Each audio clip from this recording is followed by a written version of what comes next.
Good morning. This is the next day, 5 a.m. Um,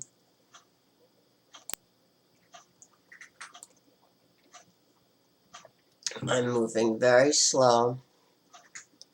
One of the good things about my childhood is they gave me heroin. After the previous video, I was in a lot of pain, heroin and acid, but I was in a lot of pain, and all of a sudden, this floating feeling. Some of that has to do with leaving my body, but and still, because I'm leaving my body, and sometimes I was in the intermediate stage, like floating above the floating above your body thing, in that floating above your body thing. Um, it's like Puff the Magic Dragon. The props that were used, um, you know, the goat heads and whatever. What are all the? They start morphing into other things and just weird, But as soon as it hits, I don't care about the rest of the flashback.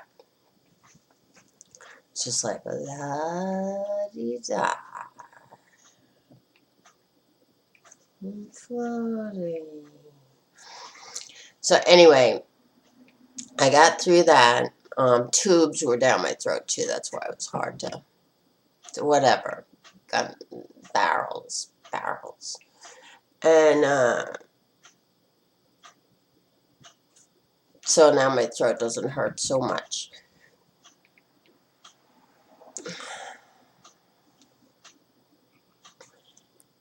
This is already 2:16. I am so slow still. Even though it's so many years later, at least I didn't have the upset stomach. Usually after one of those, well, when they first started with the heroin. Oh no, there's two types of heroin flashbacks. There's withdrawals, constantly vomiting and knowing there's nothing in my stomach, and knowing I didn't take any medication. And then there's the I remember a whole ritual one night. And literally I was in the flashback for a good 8 to 12 hours. Couldn't get out of it. Didn't even want to, because that feeling. And today it's like I'm floating. Okay, so that's all that part. And that's for anybody who's been drugged, how to deal with that. Um, I, um,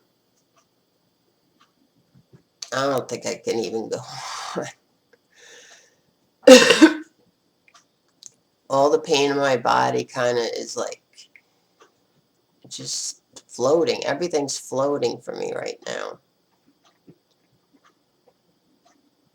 I guess that's all I can say for right now. So I'm still in this floaty situation. And this is why anti-anxieties are so important. To get not. This is a good flashback as far as how I feel now. I really thought it would go on and on and on, but I really escaped that one good. I really did. And my body won't. I'll still go through everything physically. But yeah, anti-anxiety. Band-aid it, Band-aid it, Band-aid it, Band-aid it, Band-aid it. Take empty, if you have an empty stomach, which most likely you would, or not, wait till they start.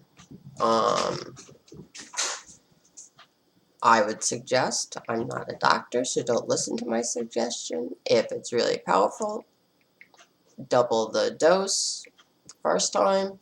That's it. After that, let it hit. And this is for, it depends. I mean, for like the combat, that's when you know it's a bad one, or or anybody tortured, when you know it's a bad one, and you have that feeling that, and it's too big, you can even have your doctor take 2 first, or 1, and then 15 minutes later another one with an empty stomach. And I'm not a doctor, so I'm not don't want to get in trouble there. But that's about it. I'm doing better. This'll probably be a good week of dealing with it. I have hopefully more to avoid, or more to go through. There's a thing, September, when kids go back to school. I know I was abused in the school too, but school, church, you name it.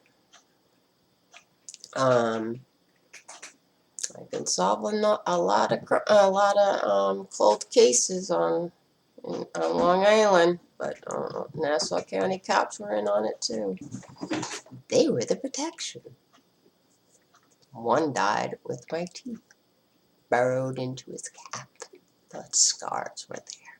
Yes, but that was for him going after my dad, while my mother was screwing the cops, telling lies about my dad. He was a good man, had Huntington's and weapons. I saved her life once. My Uncle Brentley at 2 was going to kill her for all the right reasons, but he was drunk at the time, drunken Indian, Uncle Doc. And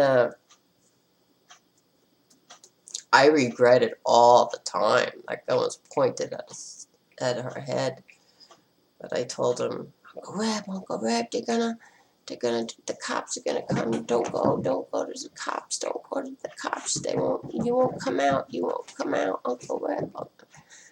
I had to grow up fast. So he finally ran.